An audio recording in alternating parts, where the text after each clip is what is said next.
Olá pessoal, seja muito bem-vindo a mais um episódio do IncubiCast, o podcast do Incubação Descomplicada.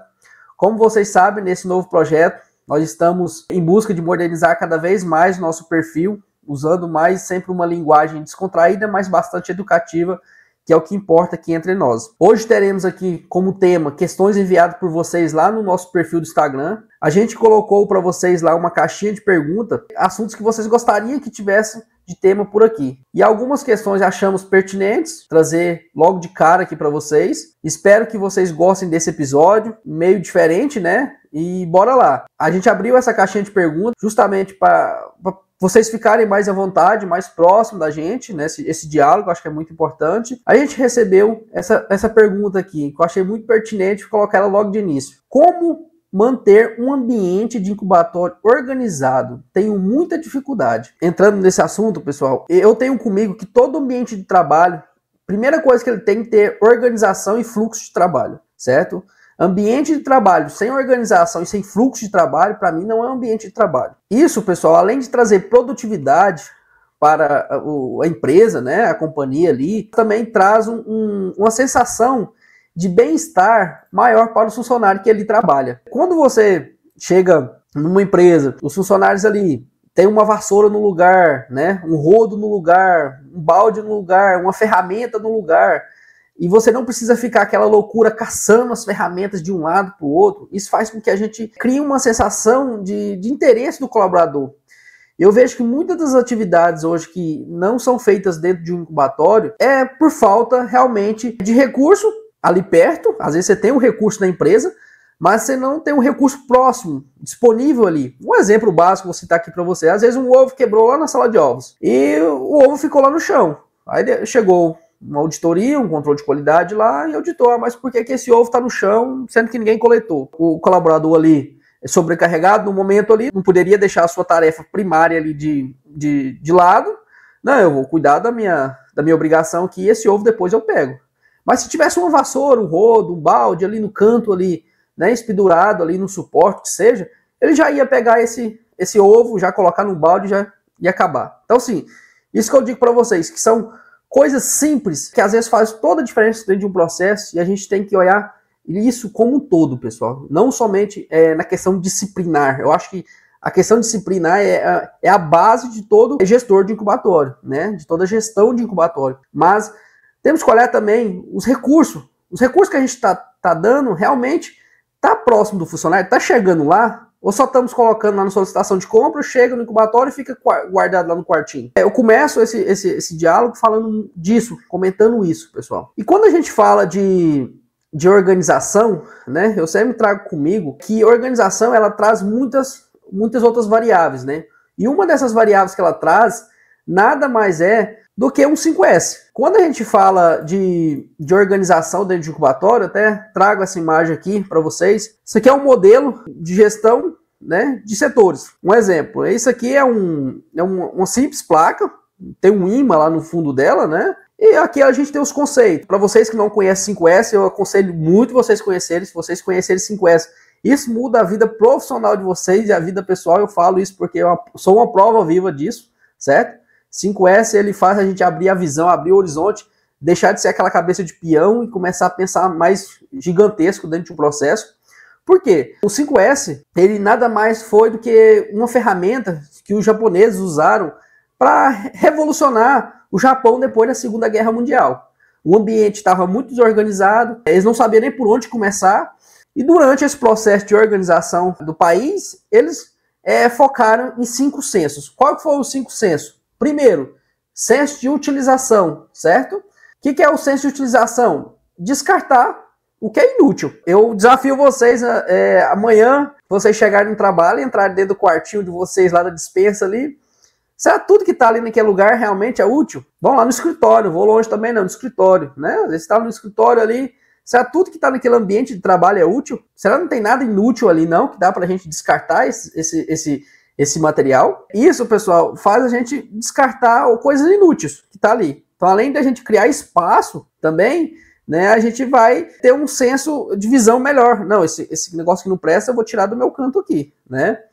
Outro senso, organização. O senso de organização nada mais é do que você organizar determinadas itens e objetos em seu determinado lugar. Vamos supor, tem um balde de resíduo lá na sala de incubação. O que o balde de resíduo tem que fazer lá na sala de incubação? Um balde de resíduo não deveria estar ali numa sala de pintinho para guardar o resíduo, né, para jogar fora o resíduo? O que tem a ver na incubação? Então são coisas detalhes. Limpeza. Eu nem preciso explicar muito, mas a limpeza ela é um fator fundamental dentro do incubatório. Isso é na veia nossa, né? Vamos falar assim, isso é pré-requisito de um incubatório, é ter limpeza, né? E o que eu acho mais importante no 5S, que eu gosto muito, eu tenho muito comigo, é um negócio chamado padronização. Eu acho que muitos de vocês já ouviram, já teve colegas de trabalho que tem aquele tico-tico, né, de organizar as coisas. Você chega na mesa das pessoas ali, às vezes as coisas estão centralizadinhas, né? Prazer, eu sou uma dessas pessoas. Eu gosto muito dessas questões de organização. Vamos lá, um exemplo prático aqui, né? Chego ali numa transferência em ovo ali, os galões de água destilada estão todo torto ali, centralizado. Por que eles não estão alinhadinhos, né? Chegam na sala de ovos, os carrinhos de incubação todos tortos. Por que eles não estão alinhadinhos? Uma fita demarcada no chão para os carrinhos ficarem alinhadinhos. E o outro senso, pessoal, é a disciplina. E esse senso de disciplina, ele entra, o bem-estar do colaborador, né?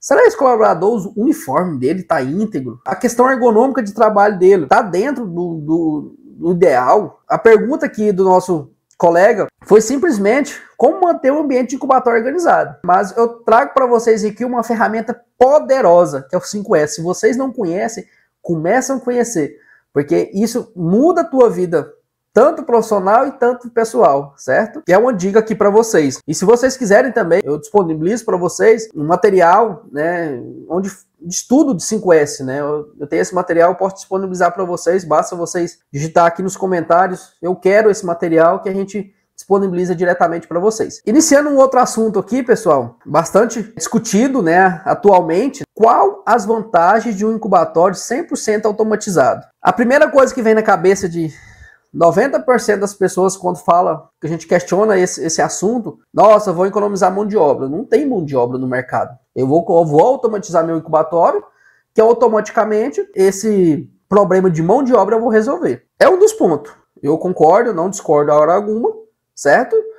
Mas em vez de você suprir uma mão de obra, né, vamos dizer assim, de produção, você começa a ter uma necessidade muito grande de uma mão de obra técnica, certo? Desde que seja uma técnica zootécnica de produção realmente do incubatório, mas também uma mão de obra técnica de manutenção, principalmente automações, profissionais que entendem de automação. E aquele lado, vou investir em incubatório automatizado. Lembre-se da sua equipe de manutenção, lembre-se da sua equipe técnica, se já tem esse fim desse negócio para pegar os detalhes que pode vir a acontecer. Outra questão, pessoal, qual uma outra vantagem? Na minha opinião, pela minha experiência que eu acho. Uma das principais, na verdade. Você, né, como supervisor, como encarregado, como gerente, coordenador ali do ambiente de trabalho, você consegue ter mais tempo, seria mais tempo disponível para você preocupar com principalmente os assuntos domésticos do incubatório. Então, a automatização, ela começa a te dar fluxo de trabalho. Hoje eu vejo incubatórios aí começando 3 horas da manhã, 11 horas da manhã já acabou o processo. Você como gestor ali, você tem um grande período ali para começar a caçar oportunidades pequenas que somadas elas se tornam grandes mudanças dentro do incubatório em resultado. Então hoje vamos supor, pegar um incubatório que não é automatizado, ele começa, sei lá, 6 horas da manhã, acaba às 4, 5 horas da tarde. Durante esse período, o que a equipe técnica, o que a maioria do pessoal está fazendo? Focado na produção, é focado em cuidar do ovo, não trincar um ovo, não incubar um ovo virado, não vacinar errado, e na seleção de pintinho ali, fazer uma seleção pintinho, sexar certo, tá ali fazendo aquela gestão de pessoas, gestão operacional, e o dia acabou. Eu fui muito nessa prática, quando eu tive a oportunidade de trabalhar no incubatório que não era automatizado e começou a ter automatização, que muitas vezes a gente começava a caçar oportunidades domésticas, né? Depois das 8 horas da noite, 9 horas da noite. E vejo assim que é uma relevância grande a automação dentro do incubatório. E um ponto muito grande que eu acho na automação é isso que eu acabei de dizer. Você começa a criar tempo no incubatório para você preocupar com outras questões mais domésticas dentro do seu incubatório que vai gerar grandes resultados. Uma outra questão, pessoal, que eu acho a automação veio para revolucionar também, né? É a questão ergonômica do colaborador. Como vocês sabem, na indústria, na área trabalhista, hoje a vida de um empreendedor não está fácil. Você trabalha, às vezes, em determinadas épocas do mercado, seu preço está lá embaixo, mas você tem que continuar trabalhando. E um fiscal, o ministério, está ali no teu pé, né, cobrando de você melhoramento cada vez mais. A automação, ela entra muito com essa questão ergonômica, né?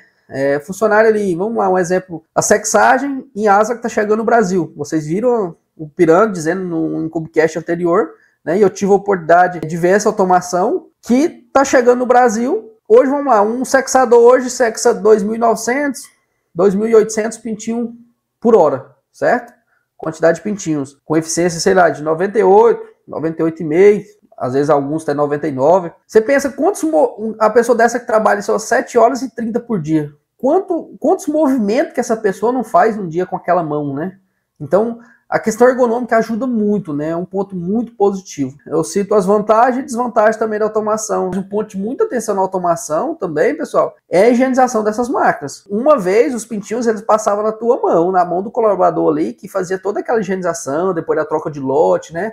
Agora não, agora o processo, ele é contínuo. O pintinho passa ali, sei lá, numa esteira ali, ele tem contato, milhares de pintinhos ali, 400 mil pintinhos num dia só, naquele mesmo rolete daquela esteira. Então, passou um pintinho contaminado ali, ele já tem probabilidade de colocar essa contaminação tudo em risco. Então, assim, a questão da higienização é muito importante desses processos automatizados. O processo automatizado, não como diferente de outros, mas acredito que a higienização, ela tem que ser muito rígida. Eu sempre digo muito assim com o pessoal que eu converso, que a sujeira não tem que caçar nós. Nós temos que caçar a sujeira. O que significa isso? Muitas vezes a gente limpa só aquilo que a gente vê. Aquilo que a gente não vê, a gente não limpa. Olhar debaixo de uma esteira, olhar debaixo de um tambor, caçar mesmo, ser aquele investigador, olhar de baixo, cabeça para baixo, olhar essa sujeira. Porque a automação, ela tem as suas adaptações ali, seu esqueleto ali de metalúrgica ali, né? Então, a gente começa a criar alguns lugares ali muito ocultos para a sujeira se proliferar ali. Mas esses seriam meus principais pontos. Se a gente fosse falar os pontos positivos da automação, a gente ficaria aqui muito tempo. Esse seria um dos pontos mais pertinentes aqui. Uma outra pergunta que o seguidor nos fez lá: com a falta de ovos no mercado, qual o impacto para o incubatório? Eu digo, pessoal, que o impacto não é para o incubatório, é para toda companhia, para toda empresa, né? A gente sabe que sem ovo não temos frango. Sem frango não temos carne. Se não temos carne, não temos faturamento. E isso mexe com a empresa, né? E a gente tem passado aproximadamente 1 ano e meio, 2 anos, uma escassez muito forte de ovo fértil. Isso tem vários fatores, desde fatores sanitários, fatores aberturas de mercados internacionais, e isso tem cada vez mais nos impactado os incubatórios. E lembrando também fatores de produtividade, né? Isso caiu muito com relação a aves, ovos por aves alojados também, né? Isso tem afetado muito os nossos incubatórios no dia a dia, certo? Além da empresa como um todo, como eu disse para vocês, o faturamento é tudo dentro de uma empresa. Mas vamos falar só de incubatório no momento, né? O que impacta o incubatório, pessoal? Eu sempre digo que incubatório é um relógio, e todo relógio não tem como pular a hora. Né? Se o dia tem 24 horas, tu tem que seguir as 24 horas do dia. E muitas vezes, com essa falta de ovos no mercado, eu percebo muitos atropelamentos de processo. O que seria isso, Arlen? Vou citar um exemplo básico para vocês. A galinha, né, caiu uma produção de ovos lá no determinado fornecedor, o fornecedor atrasou a carga tal dia. Um exemplo. E eu não posso ficar sem incubar. Né, eu tenho que incubar, sei lá, 6 milhões de ovos por semana, e eu não tenho como ficar sem incubar ali essa produção no dia. O que muitas vezes a gente faz? Eu vejo muito isso na prática, começa a atropelar o processo. Então, um exemplo, na minha opinião, o ovo tem que chegar um dia antes no incubatório, de preferência na parte da manhã. Você classifica ele, dá um descanso para ele ali na parte da tarde até a noite. O ideal é que chegasse 2 dias antes. Eu nunca consegui medir prejuízo diante disso. Então você dá o descanso pro ovo, né? E lá para as meia-noite ali, dependendo quantas horas de pré-aquecimento você dá o pré-aquecimento.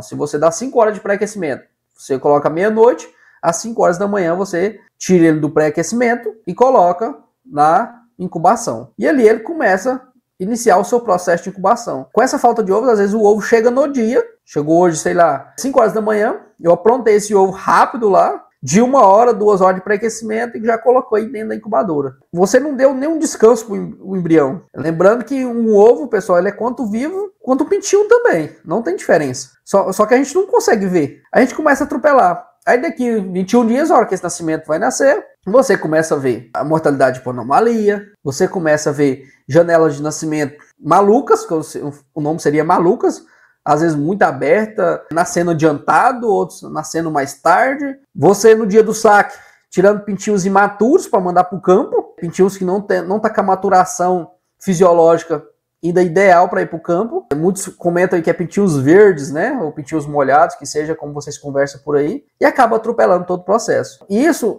faz com que a gente perca o quê? A gente consiga cumprir ali parcialmente o alojamento do dia, não deixou de incubar, vamos perder lá 1-2% de eclosão, mas a qualidade zootécnica que eu falo que é o prejuízo maior. O incubatório é muito responsável pelo resultado zootécnico do frango, né? Então o frango começa a dar mortalidade no final ali, começa a passar de 8-9%. Meu Deus, o que está acontecendo?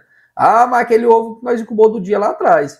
Claro que tem vários outros fatores que fazem isso, mas um exemplo que eu dou para vocês. Então, sim, esse seria um grande impacto. Uma dica que eu daria para vocês aqui, pessoal, diante dessa situação, não atropele o processo de vocês. A empresa não pode ficar sem faturamento também, mas tente mudar o horário de saque de vocês, né? Ah, não vamos sacar cedo esse pintinho, não. Vamos fazer o pré-aquecimento dele certinho, mas vamos sacar depois do almoço, por 1-2 horas da tarde. Que aí você conseguiu seguir o relógio do incubatório, né? Do pintinho, na verdade, da fisiologia do pintinho. Então, esse seria uma dica que eu daria para vocês. Seguindo uma outra pergunta aqui, que a gente recebeu, planejamento de incubação com ovos fora do range ideal de estoque. Tem muito tempo que eu não vejo isso, mas eu acho que alguns incubatórios podem estar presenciando isso. Eu lembro muito daquela greve dos caminhoneiros, né, que a gente teve anos atrás aí. A gente passou um momento muito difícil com esse negócio de incubar ovos estocados, ovos com posturas velhas ali, né. Hoje, quantidade de dia de estoque ideal, que eu considero ali no máximo 6 dias. Depois de 7 dias, tu já começa a perder ali alguma coisinha ali, pouca, mas começa a perder. Depois dos 8 já começa a abrir o leque, 9 nem se fala, 10 você já está perdendo logo aí seus 10% aí de eclosão, e fora a qualidade de pintinho péssima, né? Eu sempre digo, pessoal, que a gente no incubatório a gente vai ter muito desafio e a gente precisa estar preparado para isso. Eu sempre digo que mar calmo não faz bons marinheiros, então a gente precisa estar preparado para essas tempestades, né? E o maior pecado que a gente tem em incubação de ovos estocados é tratar ele igual um ovo sem estoque. Ele é diferente, pessoal, né? Vocês sabem muito bem, eu acho que quem trabalha em incubatório aqui já sabe, quem não trabalha mais, só para vocês terem ciência, ele é um ovo mais retardado, ele atrasa mais. No início ali, né, no seu período de 2-3 dias ali após a postura, ele tem milhões de células ali viáveis, né? E cada dia que se passa, ele vai perdendo suas células. Eu até desafio vocês, um dia, faça um teste no incubatório de vocês aí, pegue o mesmo lote, da mesma idade, da mesma matriz, incube eles tudo junto, né? Ali, sei lá, uma bandeja de ovos com 2 dias, ovos com 3 dias, 4, 5, 6, 7, 8, 9, 10, 11, até 15 dias para vocês verem. E ali com 3, 4 dias, vocês quebrem esse ovo, tirem ele, né, uma bandeja ali de amostragem, olhem para vocês ver o desenvolvimento cardiovascular. O tanto que ovos mais estocados têm as veias de cardiovascular no desenvolvimento mais finas, menos robustas. Isso reflete diretamente o quê? No desenvolvimento do embrião, na robustez dele. Tem uma grande diferença. O que a gente tem que fazer diferente para o ovo estocado que eu aconselharia? Pessoal, como disse, o ovo estocado tem que ser tratado diferente. A gente, referente à incubação, né, esse pintinho ele é mais retardado. Então, você sabendo que ele é mais retardado, mais atrasado, você dá mais horas de incubação. Eu programo ele, né, com mais horas de incubação, para que ele não atrase lá na ponta. Um grande erro que eu vejo acontecendo, na vacinação, quem tem vacinação em ovo, né? Se você vacinar ele com a mesma idade cronológica que você vacina um ovo sem estoque, você tá destruindo o embrião, você tá afetando ele. Você está pegando ele num momento não propício. Até algum incubatório que começa hoje a vacinar com 18, 15, outros com 19, isso varia muito com a linhagem, né?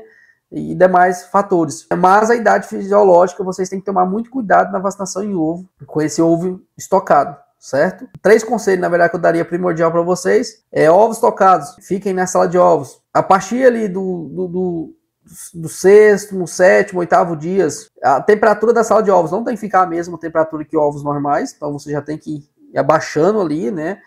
Tem uma certa linhagem aí que vocês conhecem, ela recomenda a gente abaixar essa temperatura após o 7º, 8º dia de estocagem, para a gente não perder tantas células, certo? O horário de incubação ser ajustado também, dá mais horas de incubação para esses pintinhos, e o horário de vacinação em ovo. cuidado. Cuidado com essa fisiologia do embrião. Não vacine, não transfira embriões retardados, atrasados, na verdade. Tem esse senso de realmente entender, não, ele é ovo estocado, eu vou ter esse cuidado aqui nessa transferência. Então, isso seria a minha dica aí nessa pergunta. Iniciando uma outra pergunta, dizendo que ela é um complemento dessa outra aí, né? A gente recebeu uma pergunta lá, como ajustar um horário de saque corretamente? Pessoal, eu quando aprendi a trabalhar no incubatório, assumo para vocês que foi uma das tarefas mais difíceis que eu pude aprender ali nesse início de incubação. Saber entender o ponto de saque. Hoje, a gente tem muitas ferramentas disponíveis no mercado já que a gente consegue, né, ter essa visão, os picos de umidades, pico de CO2, mas eu falo que nada substitui o olho da pessoa que está retirando o pintinho. O melhor termômetro, a melhor ferramenta que existe é o olho de quem está retirando o pintinho. E esse olho, essa visão, tem que ser muito afiada, certo? Muito afiada e muito padronizada. Isso que eu falo muito padronizada. Entender, sentir o fim do negócio, o que é um pintinho bom para sacar, o que é um pintinho não bom para sacar, é muito importante. Para você ajustar um horário de saque, é uma sincronia, né? Uma sincronia de indicadores que mostram para gente, como se fosse uma janela de nascimento, uma contagem de pintinhos, uma subida de pico de umidade, e o seu olho ali vendo o que o pintinho está falando.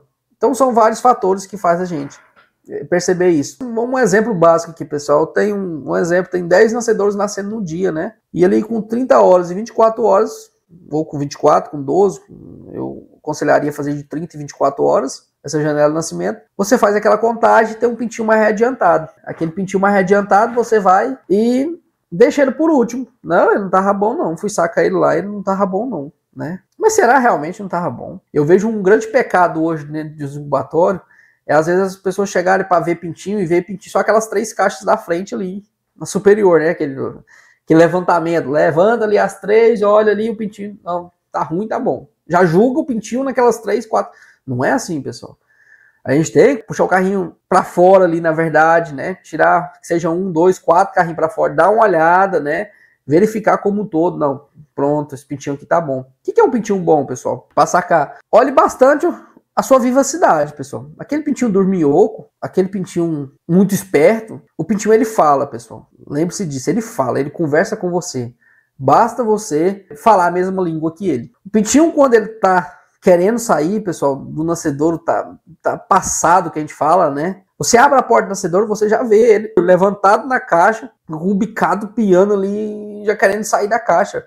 Ele já tá falando para você, principalmente se não tiver conforto térmico no nascedouro. Agora o pintinho, quando ele tá com conforto térmico bom, é um pintinho que tá deitado, tá te olhando. Quando o pintinho não tá bom, tá atrasado, tá aquele pintinho dormiu, que nem te olha, já até molhado naquela caixa. Por isso que eu falo pra você, a visão ela é muito importante. Tem aquele pintinho que tá molhado, né?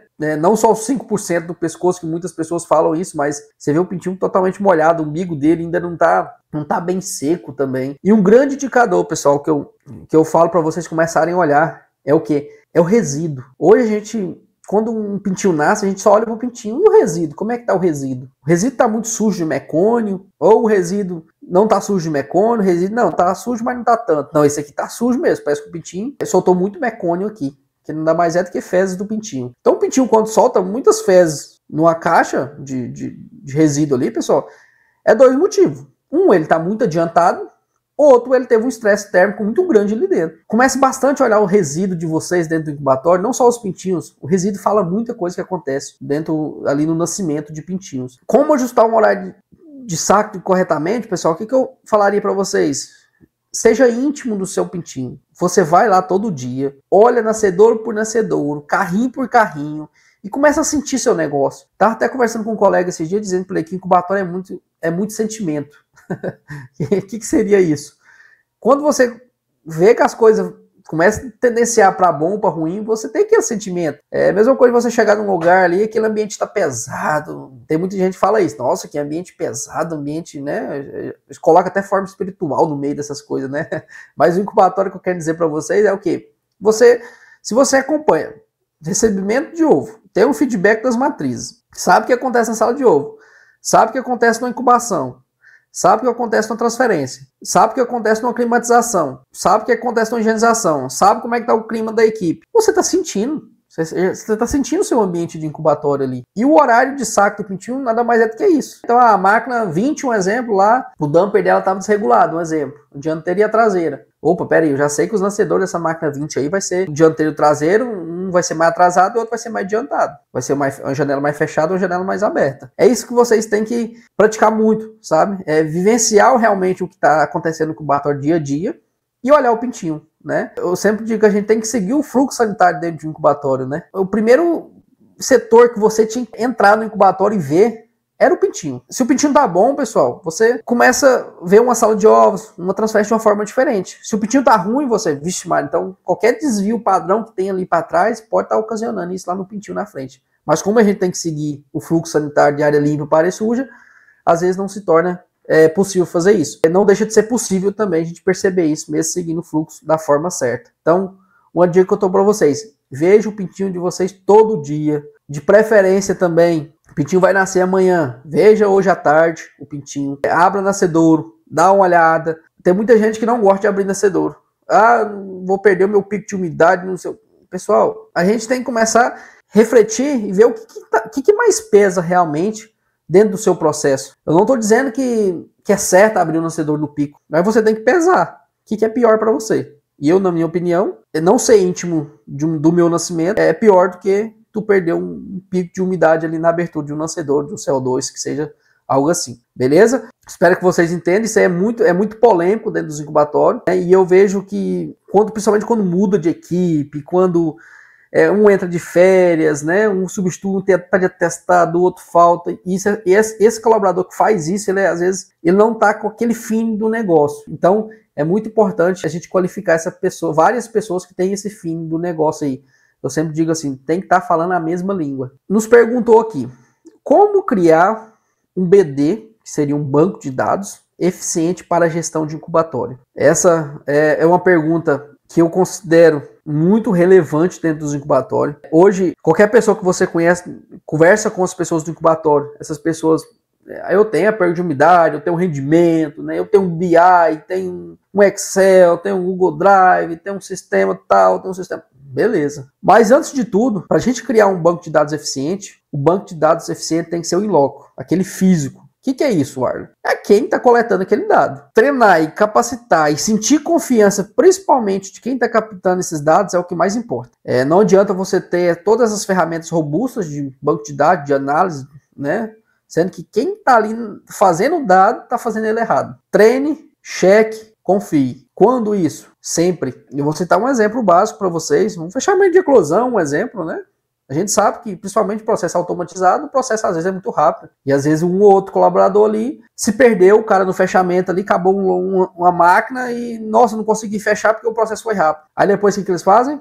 Média ponderada. Faz uma média ponderada entre duas máquinas ali, mas às vezes aquela máquina A nasceu ruim e a B nasceu boa. Aí equaliza as eclosão ali e coloca como as duas nasceu ruim. Aí o que a maioria das pessoas fazem? Caça cabelo onde não tem. Caçar chifre em égua, né? não existe. Então, por quê? Por causa de uma falta, vamos falar assim, de assertividade, de honestidade, eu falo. Seria a palavra ser honestidade. De dizer o lote, eu não fechei o lote certo, não fechei a máquina certa, e eu fiz isso aqui. O que eu faço? Qual que é a sua opinião? Procurar ajuda para o seu encarregado, para o seu líder, para o seu gestor, para ver o que deve ser feito. Para entrar nesse assunto, né, dessa pergunta que o nosso colega fez, a primeira coisa eu cito é isso. Nós temos que ter qualidade nos dados que estão sendo coletados, certo? Segundo ponto, não adianta você coletar um dado certo, sendo que quando isso vai para um sistema, para uma planilha que seja, vai errado. Quando a gente vai digitar uma planilha que seja de qualidade, que seja de eclosão, que seja de aproveitamento de ovos, pessoal, que seja qualquer planilha, que seja qualquer indicador, eu sempre digo, eu aprendi isso com um chefe meu há muitos anos, que a gente tem que gastar mais tempo conferindo do que digitando aquela planilha. E isso tá mais que provado, pessoal. A partir da hora que você começa a gastar mais tempo fazendo do que conferindo, tá tudo errado. Você tem que conferir. Conferir e perceber os desvios padrão. Não é, nossa, eu já tô na penúltima linha, tá faltando 5 linhas, graças a Deus. Não é assim, pessoal. A gente tem que ter profissionais dentro de um incubatório que tenham a responsabilidade e a honestidade de fazer esse trabalho da forma que tem que ser feita. Tem um ditado que as pessoas falam que contra dados não se discute. Mas se o dado estiver errado, você vai ficar pior na história, né? Então, sim, a qualidade dos dados, coletou certo, digitou certo, é de suma importância. Falando exatamente do BD, o banco de dados, né? Pessoal, muito cuidado com essas planilhas de Excel, de Google Drive, que seja. Hoje, uma das grandes vantagens desses sistemas que tem hoje, não vou citar nomes aqui, mas vocês sabem, tem inúmeros sistemas hoje na empresa, eu considero que é a confiança dos dados. Se você digitar um dado errado em tal lugar, ele te avisa e não deixa você ir. No Excel, ele deixa, você digitou na célula direita à esquerda, ele deixa você digitar. Então, assim, ele tem uma confiança muito grande nessa questão de digitação dos dados. Que humano, pessoal, a gente sabe, nós humanos podemos errar. Então, a gente tem que criar mecanismos para que esses erros sejam evitados. A partir da hora que esses dados são coletados da forma certa lá fisicamente, né, foram lançados certo, a gente tem confiança nesses dados, vocês têm que ter organização desses dados. Como eu disse para vocês, no sistema ele é muito organizado. O que é um dado organizado? Eu já cansei de ver planilha, pessoal. Isso é minha opinião, viu, pessoal? Me desculpe se alguém se ofender, mas é um monte de planilha mesclada, é planilha que parece carnaval, colorida de tudo que é jeito. A planilha tem que ter legenda, a coluna tal, é a cor tal, ela significa tal coisa. Tem que ter travamento de fórmula, se for preciso. Planilha, pessoal, boa, é aquela planilha organizada, que você olha, quando eu olho uma planilha, em um minuto eu já falo para ela se essa planilha é confiável ou não. O que eu olho mais? A organização. Planilha tem que ter organização. Planilha desorganizada não dá certo. Isso confunde quem digita os dados, quem analisa e quem avalia os dados gera uma desconfiança grande. Então, os dados têm que ser organizados. Não adianta você pintar uma planilha de amarelo, de rosa, roxa ali e achar que vai resolver. Não vai resolver nada, não. O que vai resolver é realmente o dado ter vindo certo, digitado certo e principalmente você ter tomado ação para ir lá para dentro. Então, isso é muito importante. Um outro ponto, você organizar, pessoal, organizar as pastas. Eu já percebi muito em alguns lugares que as planilhas são todas esparramadas para tudo que é lugar. Lembra do 5S, né? Tem um 5S também, convido para vocês verem depois aí, chama 5S Digital, que é a organização dos seus dados no seu computador, no seu sistema da empresa, né?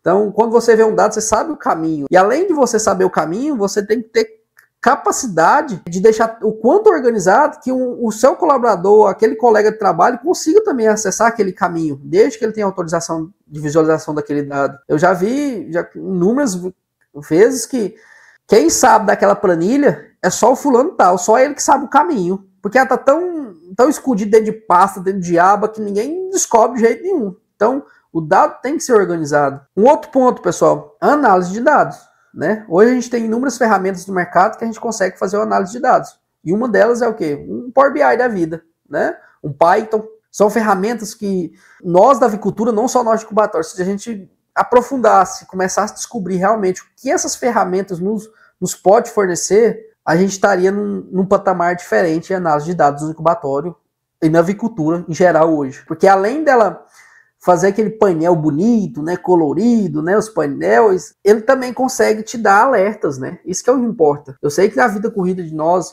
que trabalham em incubatório, às vezes a gente não consegue analisar aqueles dados diariamente. Então a gente tem que criar mecanismos que eles geram um alerta, te manda um e-mail, te manda uma mensagem no WhatsApp, sua perda de umidade foi tal na máquina tal. Então a gente precisa ter esses mecanismos em mão. Finalizando a nossa resposta aqui a essa pergunta, eu sugiro o quê? Colete os dados certo, primeiramente, capacite essa pessoa, confie nela. Quem for digitar esses dados, da mesma forma, ensine ela a criar uma cultura de organização dos dados, ponha as regras de organização de dados, treine essa pessoa para conferir mais, gastar mais tempo para conferir do que para digitar os dados, e ter um sistema, né, que você consegue ter uma visão e um alerta mais rápido dessas informações. Eu já cansei de ver, eu já fui uma dessas pessoas, mas é aquele negócio, a gente vai amadurecendo e a gente vai vendo realmente o que funciona dentro de um incubatório. Às vezes você tem seus 60, 70 controles ali, você analisou quando o último? Você está gastando só mão de obra para fazer o resultado e você não está gastando energia nenhuma para analisar. Então, pense nisso, pessoal.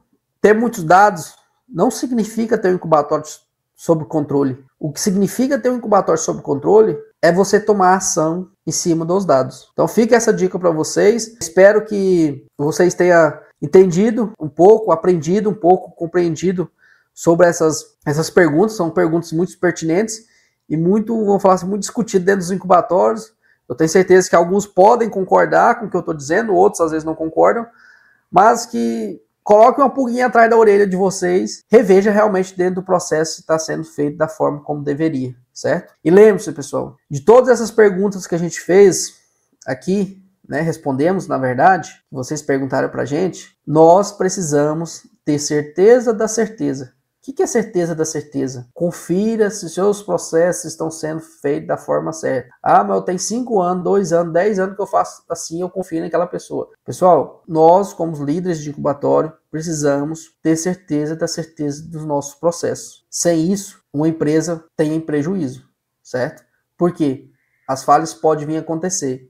Depois que acontecer, não adianta mais. Nós temos que o quê? Prever e achar esses gargalos que podem vir acontecendo dentro de um incubatório. Repito novamente, tenha certeza da certeza que seus processos estão sendo feitos da forma certa. Beleza, pessoal? Várias perguntas, até peço desculpas àqueles que a gente não conseguiu estar respondendo, mas a gente vai estar trazendo em breve aqui as próximas perguntas, mas espero que vocês tenham gostado desse diálogo aqui. Gostaria também de convidar vocês a convidar aqueles colegas ainda que não conheceu o Incubicast ainda, ou não conhece a Incubação Descomplicada. Até estamos muito surpresos com a quantidade de pessoas novas que estão chegando no Incubação Descomplicada. E só adianto, pessoal, isso que a gente está iniciando esse Incubicast, esse algo diferente aqui, é só o começo de grandes coisas que estão por vir aí, que algo bom, melhor ainda, está vindo aí. Então fique com a gente, nos apoie nesse projeto. Isso é muito importante, isso nos traz segurança no que estão fazendo e também força de vontade de continuar com esse projeto daqui para frente. Então é isso, pessoal. Eu espero que vocês tenham gostado. Continuem mandando temas que vocês querem ver por aqui, né? Que sempre surgir uma oportunidade, poderemos estar trazendo nesse formato aqui de bate-papo. Desejo para vocês uma boa semana, né? A todos, a semana está se iniciando e até a semana que vem com mais um Incubicast, o podcast do Incubação Descomplicada. Um abraço a todos.